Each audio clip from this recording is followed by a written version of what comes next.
Hello everyone, good morning, welcome back to our channel. তো আজকে না তোমাদের সঙ্গে একটা আমি আলাদা রকমভাবে ডিমের তরকারি বানাবো। তো ভাবলাম এই রেসিপিটা তোমাদের সঙ্গে একটু শেয়ার করে। এটা একটু অন্যরকমভাবে বানাচ্ছি। এটা হচ্ছে এগ মালাইকারি বানাবো।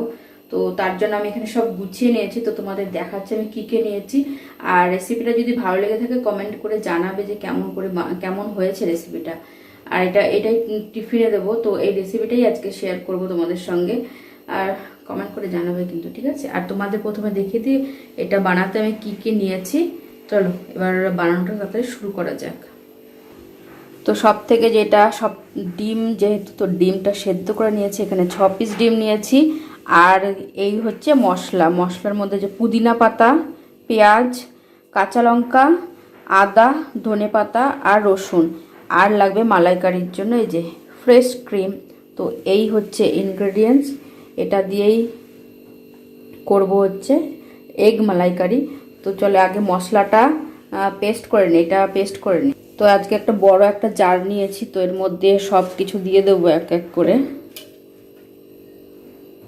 তো এখানে আমি সব কিছু নিয়ে নিয়েছি। এখন আমি এটা পেস্ট করে নিই। তো এখানে মশলাটা আমি পেস্ট করে নিয়েছি। এখন ডিমগুলো আমি এই কাঁটা চামচের সাহায্যে এরকম করে সব কটা ডিমের গায়ে এরকম ফুটো ফুটো করে নেবো, যেন সব মশলাগুলো ভালো মতন ভেতরে ঢুকে যায়। তো একবারে এটা করে সব কটা ডিম এরকম ফুটো ফুটো করে তারপরে ডিমগুলো সব ভেজে নেব। তো এখানে আমি ডিমগুলো শুধু নুন দিয়ে ভেজে নিচ্ছি, এখানে হলুদ দেব না এর মধ্যে।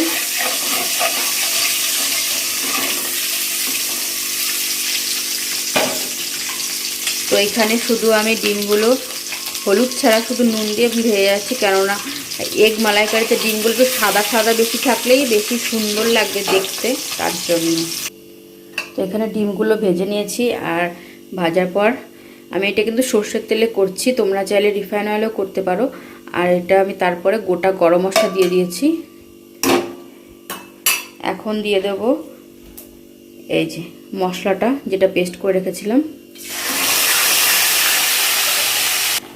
তো মশলাটা এখন একটু ভালো মতন একটু কষিয়ে নেব, তারপরে বাকি মশলা দিয়ে আরেকটু কষাবো।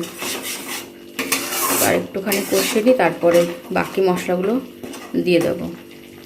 তো এখানে বাকি মশলাগুলো দিয়ে দিয়েছি। দেখতে হলুদ গুঁড়ো অল্প একটু দিয়েছি, কারণ এই তরকারিটা না একটু গ্রিন গ্রিন থাকলে বেশি ভালো লাগবে। জিরা পাউডার, ধনিয়া পাউডার, লঙ্কার গুঁড়ো মানে কাশ্মীরি লঙ্কার গুঁড়ো দিয়েছি একটুখানি, আর গরম মশলা আর নুন। এখন এইটা ভালো করে মিশিয়ে নেব আর একটু কষিয়ে। আর এটা একদম গ্রেভি গ্রেভি করবো, মানে বেশি ঝোল রাখবো না। তো এটা মিশিয়ে একটু তেল ছাড়া পর্যন্ত এটা মিশিয়ে নেব, ভালো মতো কষিয়ে নেব। তারপরে দিয়ে দেব সামান্য একটু জল। তো মশলা থেকে দেখতে পাচ্ছ তেল ছেড়ে এসছে। এখন দিয়ে দেবো এইটুকুই জল দেবো, আর জল দেবো না। এবার জলটা ফুটে আসলে এর মধ্যে দিয়ে দেবো ভেজে রাখা ডিমগুলো।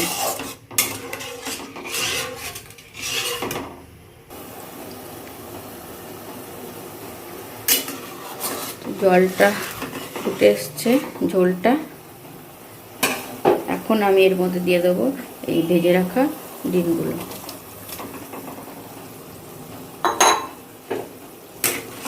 এখন এটা একটু 5-10 মিনিট হতে দেবো। নামানোর আগে দেবো ক্রিমটা। তো একবারে ক্রিম দেওয়ার সময় এবার দেখাচ্ছি তোমাদের।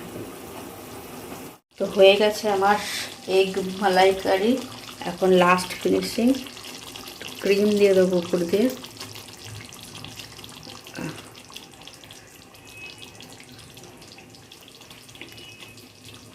এখন পুরো কমপ্লিট হয়ে গেছে।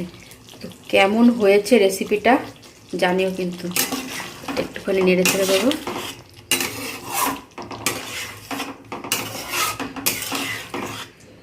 একবার তোমরা ট্রাই করতে পারো, আশা করছি তোমাদের ভালোই লাগবে। একদম রেডি। আর রেসিপি যদি ভালো লেগে থাকে তাহলে একটা লাইক, কমেন্ট, শেয়ার আর সাবস্ক্রাইব করে দিও চ্যানেলটাকে। তো এই যে দেখে দিলাম।